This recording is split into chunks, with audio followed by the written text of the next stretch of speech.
12 अगस्त के एडिटोरियल्स हिंदू के और एक्सप्रेस के। सबसे पहले शुरू कर रहे हैं हिंदू से। यहाँ पे ये तो पॉलिटिकल है, इसमें तो कोई रीज़न नहीं है। मैका वाला हम कल ही पढ़ चुके हैं, तो आज हम जो दो एडिटोरियल्स पढ़ेंगे वो होंगे इसराइल वाला और दूसरा होगा ट्राइब्यूनल्स वाला। ठीक है। तो इसराइल वाले एडिटोरियल में दिया हुआ है कि यूएस ने पिछले साल सितंबर 2025 में पीस डील साइन करवाई थी, जिसके तहत हमास को अपने वेपन्स छोड़ने थे एंड इसराइल को वापस जाना था। तो हमास तो काफ़ी हद तक तैयार हो गया है चीज़ों के लिए, उसने काफ़ी हैवी वेपन्स छोड़ भी दिए हैं। जितने पहले रॉकेट अटैक वगैरह होते थे वो सारे रॉकेट अटैक पे रुक गए हैं अब, लेकिन इसराइल पीछे नहीं हट रहा है अब। उसके दो तीन रीजंस हैं। पहला रीजन तो ये है कि इसराइल में अक्टूबर में इलेक्शंस हैं, ठीक है, और नेतन्याहू अपने जितने एलाइज वगैरह हैं उनके सामने कमजोर नहीं दिखना चाहते हैं, ठीक है ना, वरना वो इलेक्शन हार जाएंगे, उनको ऐसा लगता है सपोर्ट नहीं मिलेगा, इस वजह से वो नहीं कर रहे हैं। तो उनके अपने इंटरनल डोमेस्टिक डिसीजन हैं, जिसकी वजह से यहाँ पे पीस नहीं आ पा रहा है। एंड दूसरा ये भी है कि उनके खिलाफ आईसीजे और आईसीसी में दोनों में वारंट वगैरह इशू रखे हैं, ठीक है ना। तो ये कुछ रीजन हैं जिनकी वजह से इसराइल पीछे नहीं हो रहा है। दूसरी रीजन इसमें ये दिया हुआ है कि इसराइल की शुरू से स्ट्रैटेजी रही है कि धीरे धीरे एरिया बढ़ाते रहो, ठीक है ना। तो अभी इसराइल वापस कर सकता है, करना चाहिए आइडियली पीस प्लान के हिसाब से, बट इसराइल पीछे नहीं हो रहा है। तो इसके ऊपर क्वेश्चन क्या बन सकता है? वैसे तो बहुत सारे क्वेश्चन बन सकते हैं। एक क्वेश्चन जो बन सकता है वो बनता है सलामी स्लाइसिंग का। तो सलामी स्लाइसिंग पहले क्या चीज़ होती है वो देखो। सलामी स्लाइसिंग में जैसे इंडिया के साथ चाइना भी करता है ये। तो ये 2017 की न्यूज़ है, 2017 की न्यूज़ है, जब उस समय जनरल बिपिन रावत ने कहा था कि चाइना हमारे साथ सलामी स्लाइसिंग टैक्टिक खेल रहा है, यानी कि वो धीरे धीरे अपनी जगह बढ़ाता है, धीरे धीरे। भाई अगर चाइना पूरी तरह इन्वेड करेगा इंडिया को तो ऑब्वियसली उनको पीट देंगे, है ना। तो वो क्या करता है, वो ये कोशिश करता है कि पूरी तरह वॉर ना हो, लेकिन छोटे छोटे स्टेप्स लेता है सिर्फ। जैसे सलामी को धीरे धीरे पतले पतले उसके पीसेस करे जाते हैं ना, बहुत पतली पतली लेयर्स करी जाती हैं। तो पूरी टेरिटरी पे एक साथ कब्जा नहीं करोगे, बल्कि एक पतली सी टेरिटरी ले ली, फिर 2 कदम आगे बढ़ गए, फिर 2 कदम आगे बढ़ गए कुछ टाइमों के बाद। तो कई सालों में धीरे-धीरे करके वो आगे बढ़ते रहते हैं, अपने विलेजेस, रोड्स वगैरह बनाते रहते हैं।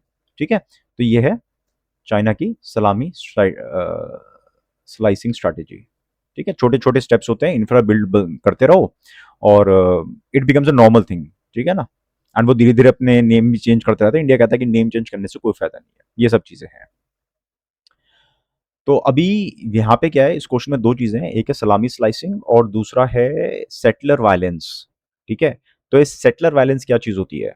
तो अभी कल-परसों की न्यूज़ है, 2 दिन पहले की न्यूज़ है कि इज़राइल ने एक बहुत ही मतलब नॉर्मली एक रेयर मूव में इज़राइल ने एक वेस्ट बैंक विलेज को बंद कर दिया। क्यों? क्योंकि वहाँ पे सेटलर्स कुछ ज़्यादा ही वायलेंस कर रहे थे क्रिश्चियंस के खिलाफ। देखो पहली बात तो ये कि ज्यूज़, क्रिश्चियंस और मुस्लिम्स ये तीनों ही अब्राहमिक रिलीजन्स हैं।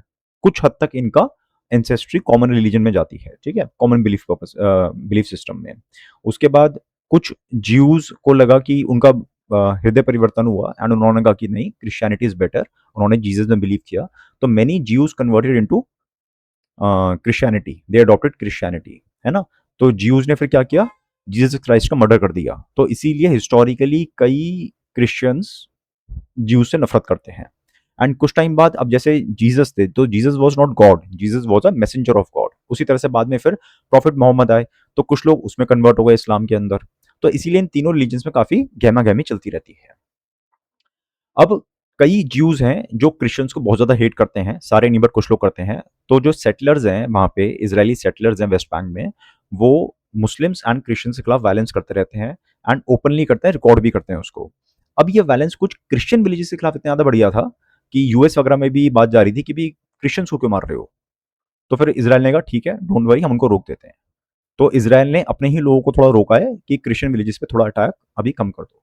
ठीक है, ये न्यूज़ है 2 दिन पहले की। तो ये सेटलर वायलेंस है। सेटलर्स क्या होते हैं? देखो इसका ना थोड़ा सा या तो मैप समझो, मैप से समझ जाओगे कि इनिशियली ये जितना आपको ग्रीन ग्रीन एरिया दिख रहा है, ये 1947 में पैलेस्टीन का इलाका था। यहाँ पे कुछ कुछ जगहों पे ज्यूज रहते थे, क्रिश्चियंस भी रहते थे।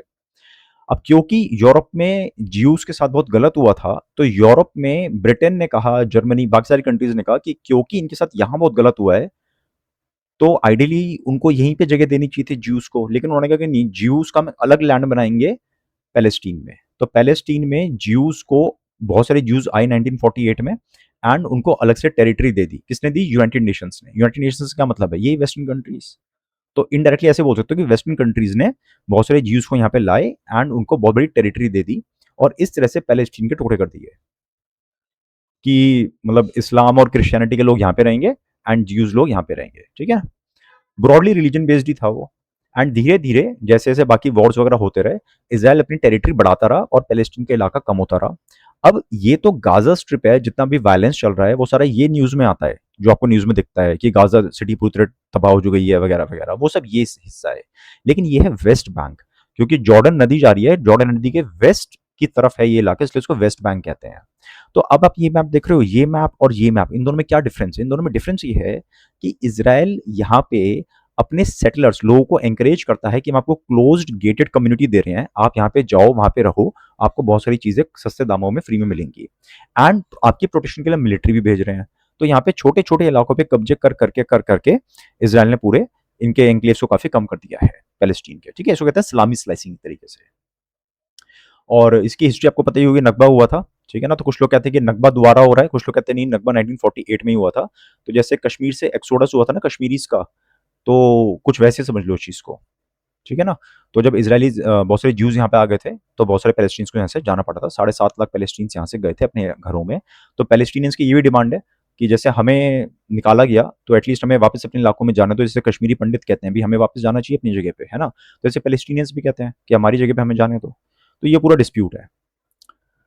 बाकी बहुत बड़ा टॉपिक है, मेरा तो मन से पूरा वीडियो बनाऊं अलग से, बट एडिटोरियल वीडियोस छोटी होती हैं। अगला एडिटोरियल किस चीज़ का है? अगला एडिटोरियल है ट्राइब्यूनल रिफॉर्म्स बिल, ठीक है। इसकी बहुत लंबी स्टोरी है। तो बेसिकली ट्राइब्यूनल्स क्या होते हैं, बहुत ही छोटी सी स्टोरी समझ लो एक बार।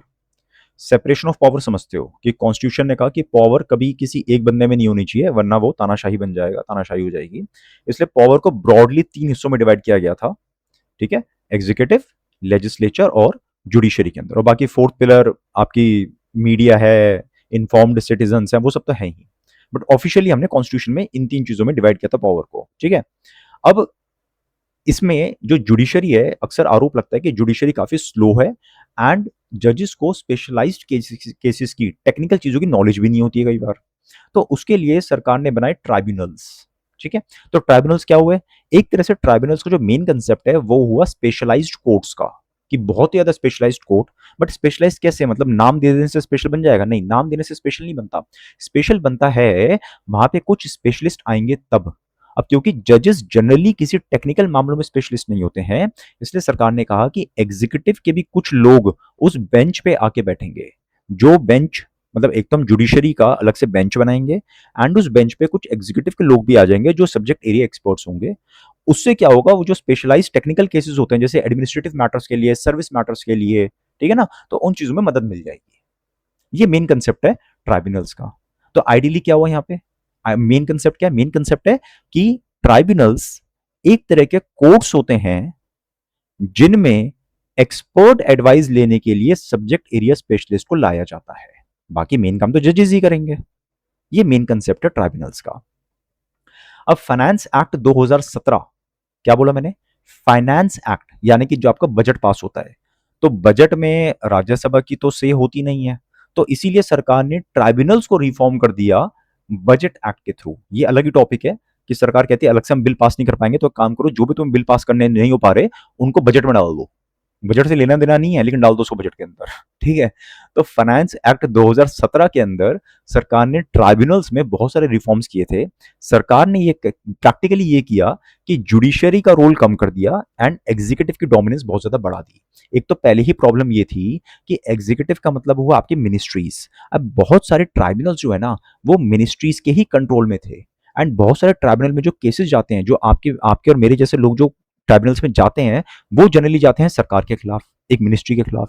अब जिस मिनिस्ट्री के खिलाफ आपने केस दायर किया है ट्राइब्यूनल में, उसी मिनिस्ट्री के लोग, वही मिनिस्ट्री यहाँ पे अपने लोगों को नियुक्त कर रही है।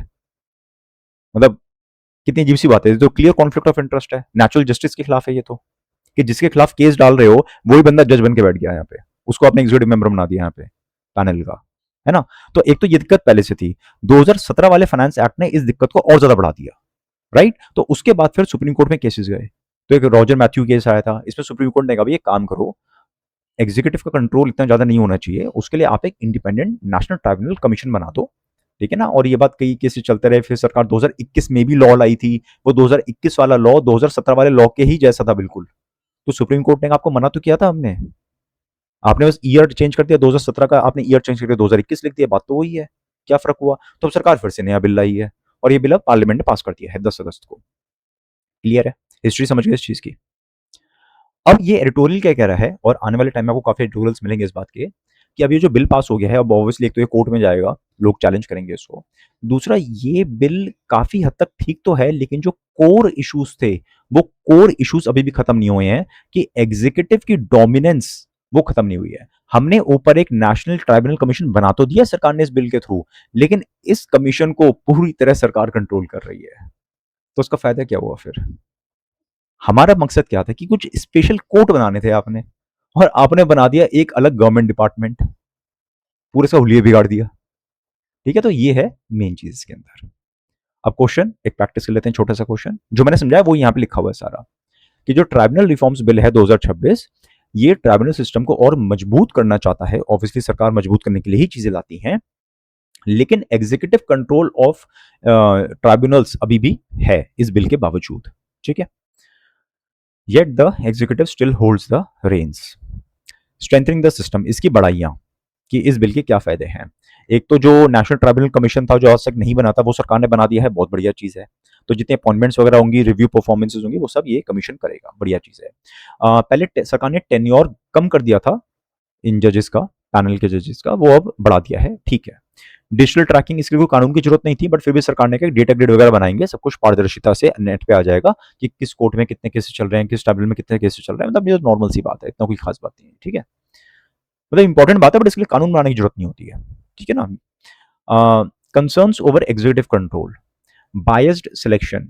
अभी जो सिलेक्शन पैनल है, अब इस बिल के बाद भी वो जो सिलेक्शन पैनल है उसमें सरकारी सेक्रेटरीज, उस मिनिस्ट्री के सेक्रेटरीज ही डोमिनेट करेंगे।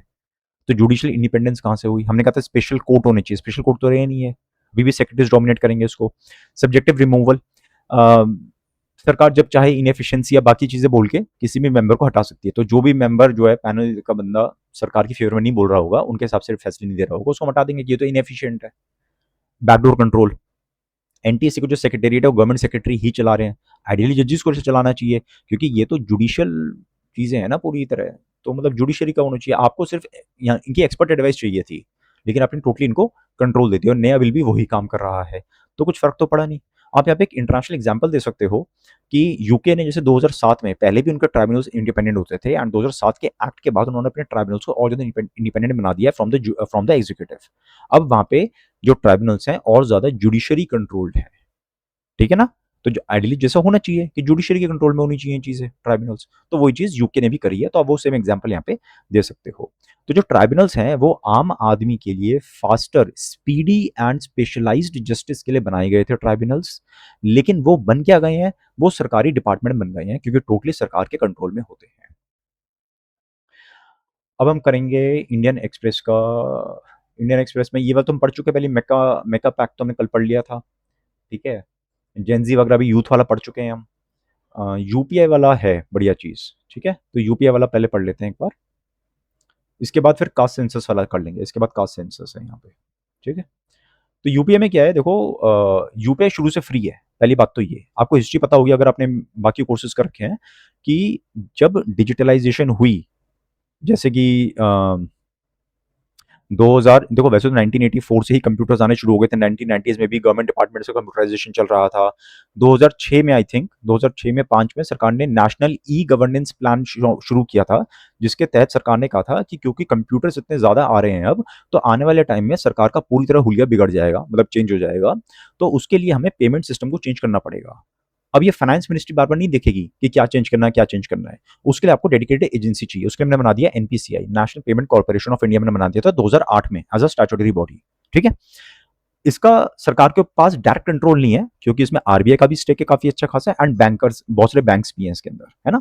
तो सरकार ने इसको काफी ज्यादा इंडिपेंडेंस दे दी एनपीसीआई को, और इसीलिए आपको इस समय पेमेंट सिस्टम में जितनी बढ़िया बढ़िया चीजें मिलती हैं, चाहे वो यूपीआई हो, चाहे वो रुपे डेबिट कार्ड हो, चाहे वो आधार इनेबल्ड पेमेंट सिस्टम हो, चाहे वो फास्टैग हो, जितनी मर्जी चीजें आप ले लो, या वो चेक ट्रंकेशन सिस्टम जो 2010 में आया था, पहले चेक्स को फिजिकली ट्रांसफर किया जाता था, चेक क्लियर होने में 2 से 3 दिन लग जाते थे, अब कई बार तो सेम डे क्लियर हो जाता है। क्यों? क्योंकि 2010 में एनपीसीआई लाया था चेक ट्रंकेशन सिस्टम, शायद एनपीसीआई लाया था, शायद आरबीआई लाया था, ऐसी कुछ था मेरे ख्याल से, ठीक है, जो भी था। तो उससे क्या होता है, चेक की सिर्फ फोटो भेजी जाती है। तो मेन बात कहने का ये मतलब है कि इंडिया ने पिछले 15-20 साल में अपना पेमेंट सिस्टम को पूरी तरह बदल दिया है, पूरी तरह डिजिटलाइज कर दिया है, जो कि दुनिया के लिए एक रोल मॉडल है, राइट। 2016 में जब एनपीसीआई ने यूपीआई लॉन्च किया, तो वो एक अलग ही रेवोल्यूशन था, बिल्कुल अलग रेवोल्यूशन था। उसका मेन सबूत तो यही है कि हर बंदा कुछ और यूज करे ना करे, यूपीआई हर बंदा यूज करता है आज की डेट में। इतनी औसम चीज है ये। अब सरकार इतने सालों के बाद यूपीआई पे चार्जेस लगाने के लिए सरकार एक कानून लाई है। जनवरी 2020 में सरकार ने कहा था कि लोगों को भरोसा दिलाने के लिए कि आप चिंता मत करो, यूपीआई जैसी चीजों पे नहीं लगेगा कोई चार्जेस वगैरह, ठीक है ना। मर्चेंट डिस्काउंट रेट क्या होता है, जो अगर आपने 100 रुपए पेमेंट करी क्रेडिट कार्ड से या डेबिट कार्ड से किसी मर्चेंट को, तो उसमें से 2 रुपए उस शॉपकीपर को देने होते हैं बैंक को, और 98 ही मिलते हैं उसको सिर्फ, ठीक है। तो एमडीआर अभी नहीं लगता यूपीआई पे, लेकिन अब लगा करेगा, राइट। अभी क्या होता है, अभी बेसिकली मर्चेंट को नहीं देना पड़ रहा, मर्चेंट को पैसे नहीं देने पड़ रहा, उसको फर्क नहीं पड़ रहा। अगर आप 100 रुपए दे रहे हो यूपीआई से, उसको 100 रुपए ही मिल रहे हैं पूरे। अब क्या होगा, अब यहाँ पे भी कुछ चार्जेस वगैरह लग जाएंगे, तो मर्चेंट को थोड़ा सा घाटा होगा इसके अंदर। हो सकता है सरकार इसकी कोई थ्रेशोल्ड लगा दे कि लेटर से 1000-2000 से कम में कोई दिक्कत नहीं होगा, अगर आप 2000 रुपए से ऊपर की पेमेंट करोगे तब आपको चार्जेस देने पड़ेंगे। क्या होगा हमें नहीं पता, लेकिन मेन बात यह कि कानून के थ्रू सरकार ने ये पावर दी है सरकार को कि सरकार कभी भी एग्जीक्यूटिव डिसीजन के थ्रू चार्जेस लगा सकती है, ठीक है। तो इसमें कुछ इश्यूज वगैरह दिए हुए हैं, मेरे ख्याल से ये कोई बहुत बड़ी चीज़ नहीं है, सिंपल सी बात है कि सरकार को बड़ा घाटा हो रहा है, सरकार को पैसे देने पड़ते हैं, बैंक्स को कंपनसेट करना पड़ता है ताकि बैंक्स आगे दुकानदार से चार्जेस ना करें, यूपीआई हमेशा फ्री रहे वगैरह वगैरह। कुछ दिन पहले आरबीआई के गवर्नर ने भी कहा था चिंता की बात नहीं है, देखो सिंपल सी बात है, आरबीआई हर साल 1.5 से 2 लाख करोड़ रुपए, 1.5 से 2 लाख करोड़ रुपीज आरबीआई सरकार को देता है एज अ प्रॉफिट। और यूपीआई चलाने का पूरा खर्चा हार्डली 15,000 करोड़ रुपए है, 15 से 20 हजार करोड़ रुपए, तो कुछ भी नहीं है। 10 साल पहले आरबीआई सरकार को देता था 30,000 करोड़ रुपए, 40,000 करोड़ रुपए। अब आरबीआई 5 गुना ज्यादा प्रॉफिट कमा रहा है, उसमें से आरबीआई छोटे मोटे पैसे दे सकता है, बड़े सिंपल सी बात आरबीआई के लिए, लेकिन फिर भी सरकार इसमें चार्जेस ला रही है। क्यों ला रही है, उसका ऐसा कहा जा रहा है कि जियो पॉलिटिकल एंगल है, क्योंकि वीजा और मास्टर कार्ड लोगों ने यूज करना बंद कर दिया है। अगर आज मुझे 15-20 हजार रुपए भी खर्च करने हैं, तो मैं अपना डेबिट कार्ड यूज नहीं करूंगा, यूपीआई करता हूं मैं। मुझे जीरोधा में लाख रुपए डालने में, वो भी यूपीआई से डाल देता हूँ, है कि नहीं। मैं वीजा मास्टर कार्ड यूज ही नहीं करता, क्योंकि बहुत ज्यादा आसान है। तो इसलिए वीजा मास्टर कार्ड का मार्केट शेयर कम हो गया बहुत ज्यादा। उन्होंने अपने प्रेसिडेंट से बोला, प्रेसिडेंट ने कहा हमारी डोमिनेंस होनी चाहिए। हमने कहा यस सर, जैसा आप कहें। तो हमने अब यूपीआई पे चार्जेस लगाने शुरू कर देंगे हम बहुत जल्द। ये पीछे की स्टोरी है। अब क्वेश्चन आ सकता है इसकी पॉसिबल इंप्लीकेशंस क्या हो सकती है। पहली बात ये है कि जैसे ही यूपीआई पे चार्जेस लगने शुरू होंगे, चाहे वो 2000 रुपए के ऊपर हो, लेकिन लोगों में एक तरह का, लोगों को इतना विश्वास हो गया यूपीआई के ऊपर, वो विश्वास टूट जाएगा। उस चक्कर में जो छोटे मोटे जो स्ट्रीट वेंडर्स होते हैं, ये छोले कुलचे वाला जो 30 रुपए में जो छोले कुलचे देता है, वो बंदा भी अब क्यूआर कोड शायद डर के मारे हटा दे। लोगों में पैनिक फैलेगा कि यार आज तो सरकार ने 2000 रुपए के ऊपर ट्रांजेक्शन ले रही है। अच्छा, ये 2000 रुपए एक ट्रांजेक्शन के हैं या महीने भर के हैं? अरे रामू, तेरे महीने में 2000 रुपए के ऊपर हो जाते हैं क्या भैया, तेरे ऊपर यूपीआई लग जाएगा, टैक्स लग जाएगा। तो लोगों में मिसकंसेप्शन फैलेगा, ठीक है ना, समझाना बड़ा मुश्किल होगा। एंड ये छोटे वेंडर्स अपने आप ये चीजें छोड़ देंगे, वो क्यूआर कोड ही रखना छोड़ देंगे कि भैया हमें कैश दे दो, आप 10 रुपए 20 रुपए जो भी वैसे दे दो आप हमें, ठीक है। अब इससे होगा क्या, इंप्लीकेशन क्या होगी कि एक तो लोग कैश ज्यादा यूज करेंगे, ठीक है, लोग और ज्यादा कैश यूज करेंगे, ये तो एक बात हो गई। दूसरी बात, कन्वीनियंस आपकी कम हो गई। दूसरी बात क्या होगी कि अभी क्या होता है, ये जो छोटे वेंडर्स होते हैं, ये इनके जितनी भी सेविंग्स हुई, आमदनी हुई यूपीआई के थ्रू, ये सारी की सारी जाती है इनके बैंक खाते के अंदर। अब जब बैंक के अंदर इनके पैसे आते रहते हैं, तो इनकी बैंकिंग सिस्टम से इनका रिलेशन बढ़ जाता है, फाइनेंशियल इंक्लूजन हो जाता है। एंड ये उस पैसे को काफ़ी आसानी से इन्वेस्ट भी कर सकते हैं। जैसे मान लो कोई छोटा शॉपकीपर है या स्ट्रीट वेंडर है, उसको हर महीने अच्छे खासे पैसे आ रहे हैं यूपीआई से, एंड ये पेटीएम वाले या फ़ोन पे वाले उसको जाके बोले कि अरे भाई, तेरे अकाउंट में इतने पैसे आते रहते हैं, करता क्या तो उसका, तेरे को तो सिर्फ 2.5% इंटरेस्ट मिलता है। एक काम कर, उसमें एमओडी खोल ले, मल्टी ऑप्शन डिपॉजिट, उससे तेरे को 2% की जगह 6% कमा लेगा तू अपने आप, और पैसे पूरे लिक्विड है। एफडी जैसे ही आपको रेट मिल रहा है, लेकिन एफडी की तरह ब्लॉक नहीं होते हैं पैसे। वो कहेगा हाँ जी कर दो। अच्छा एक काम कर, साल के ना भाई 200 रुपये कटवा लिया कर अपने अकाउंट में से, उससे तेरे को इंश्योरेंस मिल जाएगा। कहेगा हाँ जी, इंश्योरेंस तो बढ़िया चीज़ है जी, है कि नहीं।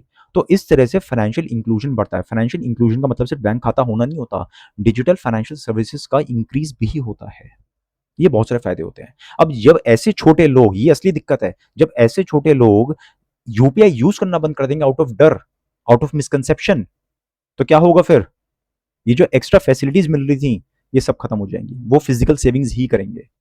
और अगर ये 6 महीने के बाद ये बंदा जाएगा बैंक में कि भैया मेरे 50,000 रुपए आप जमा कर लो, तो बैंक वाले 10 सवाल पूछेंगे कि 50,000 रुपए कैश कैसे जमा करवा लूं मैं, लाख रुपए कैश कहां से जमा करवा लूं मैं।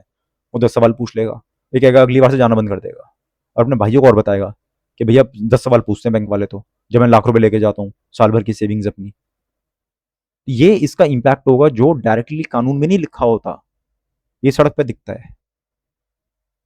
ठीक है, तो UPI as a public good, ये छोटी मोटे जो रुपए लग रहे हैं 10-20 हज़ार करोड़ रुपए, ये हमारी इकोनॉमी बड़े आराम से झेल सकती है, सरकार को भी पता है। जब सरकार एक एक स्टेट इंडिया में 40-40 हज़ार करोड़ रुपए की सब्सिडी दे देता है लोगों को, महिलाओं को या किसी को भी, किसानों को, ठीक है ना, हर 2-4 महीने में, तो उसमें ये साल के इतने से 10-20 हज़ार करोड़ रुपए तो कुछ भी नहीं है।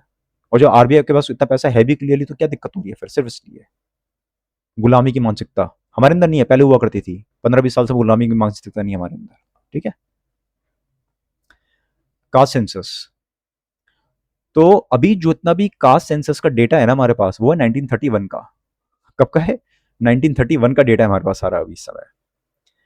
तो 2011 में सरकार ने सोशियो इकोनॉमिक कास्ट सेंसस करवाया था, लेकिन अब पहली बार 1931 के बाद इतना बढ़िया चीज हो रही है, कास्ट सेंसस हो रहा है, तो बढ़िया चीज होगी, वो ऑब्वियस सी बात है। लेकिन एक समस्या हो गई उसके अंदर। जब भी लोगों से पूछा गया कि भाई आप कौन सी कास्ट के हो, तो जब बंदा अपनी कास्ट बोलता था, तो कास्ट में प्रोनाउंसिएशन में डिफरेंस होता है, स्पेलिंग में डिफरेंस होती है, बहुत छोटी छोटी वेरिएशंस होती हैं जो वैसे मायने नहीं रखती। तो उसकी वजह से जब सरकारी डेटा निकल के आया, तो उसमें पता चला कि इंडिया में 4.7 मिलियन कास्ट्स हैं, 4.7 मिलियन, यानी कि लगभग 50 लाख कास्ट हैं इंडिया में। भाई 100 करोड़ की पॉपुलेशन, उसमें 50 लाख कास्ट हैं, कोई तो क्या है। तो एक ही कास्ट को अलग अलग नामों से अलग अलग जगहों पे बोला जाता है, तो उस वजह से ये प्रॉब्लम आ गई। अब जब डेटा ही ऐसा था, तो उस पर आप कुछ एक्शन ले नहीं सकते। तो इसलिए हमने कास्ट सेंसस किया तो था, लेकिन वो सिर्फ पेपर पे रह गया, उसकी कोई फिजिकल इंप्लीकेशन हुई नहीं कभी भी। अब जब पिछले साल, अभी 2-3 साल पहले, बिहार ने और तेलंगाना ने भी कास्ट सेंसस करवाया था, ठीक है ना, अलग अलग तरीकों से अपने, तो नेशनल डिमांड भी बनी कि भी नेशनली भी पता होना चाहिए कि एग्जैक्टली किस कास्ट के कितने लोग हैं, उस हिसाब से तो पॉलिसी बनाओगे। अगर आपको पता ही नहीं, आप अगर बिना डेटा के पॉलिसी बना रहे हो, तो आप अंधेरे में तीर मार रहे हो। ये तो मतलब वो इस चीज का डेटा कहाँ है आपके पास, तो डेटा तो कम से कम होना चाहिए ना। रिजर्वेशन मिलनी चाहिए, नहीं मिलनी चाहिए, किसको मिलनी चाहिए, कितनी मिलनी चाहिए, वो तो बात के सवाल है। पहले ये तो बताओ कि भैया कौन बंदा गरीब है, कौन अमीर है, कौन कहाँ पे है, कैसे है, कुछ तो बताओ पहले। तो डेटा ही नहीं है आपके पास कुछ भी, 100 साल पुराना डेटा हम यूज कर रहे हैं। तो इसलिए डिमांड बनी कि कास्ट सेंसस होना चाहिए सेंसस के साथ में। ठीक, अब योगेंद्र यादव इस आर्टिकल में लिखते हैं कि सरकार ने कितनी बढ़िया चीज करी है। सरकार इस सेंसस को, कास्ट सेंसस को 2011 वाले की तरह करवा रही है। एक होता है आपका प्रीलिम्स एग्जाम, एक होता है आपका मेंस एग्जामिनेशन। ठीक है, प्रीलिम्स में क्या होता है, ऑप्शंस होते हैं 1 2 3 4, और एक ये भी होता है नन ऑफ दीज, है ना, कि अगर सारे आंसर गलत लग रहे हैं, मल्टीपल ऑप्शन सही लग रहे हैं, तो फिर आप यहाँ पे अलग से लिख दो, मतलब अलग से आप मार्क कर सकते हो। मेंस में क्या होता है, आपको लिखना होता है, लंबे लंबे ऐसे लिखने होते हैं। तो योगेंद्र यादव ये कह रहे हैं कि आप देखो, 2011 में जो हुआ था ना, वो मेंस की तरह हुआ था कास्ट सेंसस। उसमें लोगों से पूछा ये अपनी कास्ट बताओ, लोगों ने बता दिया मेरी ये कास्ट है, ये जाति है, ये है, वो है, बंदे ने लिख लिया। लेकिन होना कैसे चाहिए, लोगों को ऑप्शंस दिए जाने चाहिए। सरकार के पास एक सेंट्रल लिस्ट है ना कास्ट की सारी, तो किस स्टेट में कहाँ पे कौन किस तरह के लोग रहते हैं, क्या है, क्या कास्ट वास्ट है, सरकार से पूरी लिस्ट है। अब उस लिस्ट में से लोगों को चूज करवाओ, उस लिस्ट में टिक मार्क करो कि ये जो बंदा कह रहा है इसकी ये कास्ट है, तो इसमें से कौन सी कास्ट है इसकी। अगर उनमें से किसी भी कास्ट में फिट नहीं हो रहा है, तो फिर आप अलग से नोट करो। एंड इनका अनुमान है कि ऐसे हार्डली 1 या 2% केसेस ही होंगे जिनमें सरकारी लिस्ट के अंदर बंदा फिट नहीं हो पाएगा, उसकी कास्ट फिट नहीं हो पाएगी। अदरवाइज सरकारी जो लिस्ट है, आप उसी में लोगों को बोलो कि इसमें से बताओ आप कौन सी कास्ट है आपकी, वो आप लोगों को ट्रेनिंग दो, वो काम बड़ा आसान है। टिक मार्क करवाना प्रीलिम्स इज रिलेटिवली इजी, मतलब मुश्किल क्वेश्चन यूपीएससी पूछना अलग बात है, लेकिन आपको अपनी कास्ट आइडेंटिफाई करनी है सरकारी डेटा में से। वो तो जब रिजर्वेशन वगैरह भी लेते हो तो भी पता ही चलता है ना यार, कि आप एलिजिबल हो या नहीं हो, तो उसमें क्या दिक्कत है। तो योगेंद्र यादव कह रहे हैं अगर आप सच में कास्ट सेंसस करवाना चाहते हो, तो इस तरह से करो, प्रीलिम्स की तरह करवाओ इसको आप, ऑप्शंस दो लोगों को, उसमें से सिलेक्ट करवाओ, ताकि हर बंदे का पता चले। उससे उससे होगा क्या कि आपके पास पहले की तरह 50 लाख कास्ट नहीं आएंगी, शायद कुछ हजार 10,000 कास्ट आएंगी। तब आप फिर आइडेंटिफाई कर सकते हो कि कौन सी कास्ट आगे निकल गई, कौन सी पीछे रह गई, किसको हमें ज्यादा वेलफेयर स्कीम देनी है। हर चीज को रिजर्वेशन के एंगल से मत देखो, बेनिफिट भी तो देखो। सरकार के इतने सारे वेलफेयर स्कीम्स आती हैं, जो बिल्कुल ही पिछड़ी कास्ट हैं, आप उनको ज्यादा वेलफेयर स्कीम लॉन्च कर दो, उनके लिए स्पेशल कोई, क्या दिक्कत है उसके अंदर। ऐसे तो पीछे के लोग आगे आएंगे। तो डेटा बहुत जरूरी है। तो योगेंद्र यादव कह रहे हैं कि 2011 में शायद हमें एक्सपीरियंस नहीं था, इसलिए गलती हुई है, जान पूछे कि हमें नहीं पता। लेकिन अब तो सरकार को पता है ना। देश के सामने इतना बड़ा सवाल है कि 2011 का डेटा क्यों नहीं यूज हो पाया। उसका रीजन हमें पता है कि हमने मेंस की तरह एग्जाम करवाया था 2011 का। तो फिर अब आप फिर से मेंस की तरह क्यों करवा रहे हो? अब तो जान पूछे करवा रहे हो, क्योंकि आप चाहते ही नहीं कि इस डेटा का कुछ यूज हो पाए। ये डेटा इतना कंफ्यूजन क्रिएट करवाना चाहते हो आप कि कभी से कोई आंसर निकल ही नहीं पाए, लोग बहस ही करते रह जाएंगे सिर्फ। अगर आप सच में चाहते हो चेंज लाना तो आपको प्रीलिम्स की तरह करवाओ उसको, ठीक है। तो ये लिखा हुआ है। तो बस क्वेश्चन आपका क्या आ सकता है कि how can caste census data contribute to evidence based policy making. Policy making obviously evidence based होनी चाहिए, अदरवाइज इट इज लाइक अंधेरे में तीर मारना, ठीक है। तो एजम्पशन के बेसिस पे आप सोशल जस्टिस नहीं कह सकते कि मुझे ऐसा लगता है, मैंने ऐसा सुना है कि वो कास्ट पिछड़ी है तो उसको चलो हम बेनिफिट दे देंगे, या उन लोगों ने आंदोलन कर दिया, रैली निकाली थी, ठीक है ना। अब तो फॉरवर्ड कास्ट भी रैली निकाल रही है कि हमें रिजर्वेशन चाहिए, ठीक है ना। तो ऐसे एजम्पशन के बेसिस पे नहीं होना चाहिए, डेटा होने चाहिए प्रॉपर। तो कंट्रीब्यूशन क्या होगा, इसके फायदे क्या होंगे, ग्राउंड ये पढ़ लेना है, बहुत सिंपल सी बात है, मैंने आपको कंसेप्ट समझा दिया, ठीक है ना। ग्राउंड रियलिटी पता चलेगी कि कौन कितना पिछड़ा हुआ है, और जो लोग सरकारी डेटा में आते ही नहीं है, ठीक है ना, वो भी आएंगे फिर तरीके से। उसी हिसाब से सरकार रिसोर्सेज एलोकेट कर पाएगी, प्रॉपर्ली टारगेट कर पाएगी कि किसको ज़्यादा जरूरत है। रिजर्वेशन में भी अगर आप रिफॉर्म्स लाना चाहते हो तो रिफॉर्म्स ला सकते हो, ठीक है। तो वही सब चीज़ें घुमा फिरा के यहाँ पे लिखी हुई है। और दूसरी बात ये है, जब आप सेंसस के साथ में करवा रहे हो तो आपको ये भी लिख रहे हो, आप सिर्फ कास्ट नहीं नोट कर रहे हो बंदे की, आप ये भी नोट कर रहे हो उसके घर के अंदर कितने पैसे, मतलब सॉरी, क्या फैसिलिटीज़ हैं, चूल्हा है या नहीं है, टॉयलेट है या नहीं है, गाड़ी है या नहीं है। तो उस तरह की चीज़ें भी आप रिलेट कर पा रहे हो फिर डायरेक्टली कास्ट के साथ में। तो आपको डायरेक्टली पता चल रहा है कि कौन सी कास्ट कितने डिसएडवांटेज पे रह रही है, ठीक है। तो इसको कहते हैं ओपन एंडेड कास्ट क्वेरी। ये मेंस एग्जामिनेशन है, ओपन एंडेड कास्ट क्वेरी नहीं होनी चाहिए, rather prelims based objective type criteria drop down list होनी चाहिए कि आप इसमें से सिलेक्ट करो, ठीक है। तो बस यही है, data turns social justice from slogans to strategy. Social justice चाहिए तो आपको क्रेडिबल डेटा चाहिए ही होगा।